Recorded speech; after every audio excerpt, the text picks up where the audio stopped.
Founded in 1966 with the manufacturing of agricultural machinery, MPG has established a significant position in the industry over the years by providing high-quality machines to farmers in both Türkiye and around the world. In 1988, our company entered the crane sector and brought an innovative perspective to the manufacturing industry by producing the first crane in Türkiye. In 1993, we developed the tree transplanter machine, which marked a revolutionary step in the fields of urban planning and landscaping. This environmentally friendly product is especially notable for enabling the relocation of trees that take decades to grow.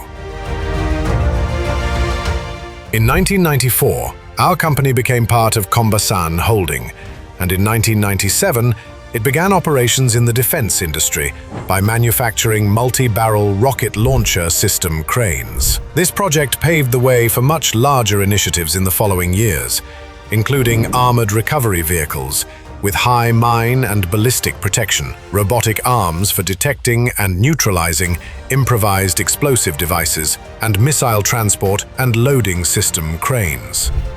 In 2016, we reinforced our engineering success by manufacturing the world's longest and highest capacity knuckle boom crane, which also marked our first steps into global markets. Since 2017, operating under MBRL Holding, our company earned its R&D Center certificate, elevating its R&D and engineering efforts to a new level. With its innovative approach and high value-added strategic and technological products, MPG continues to shape and lead its industry.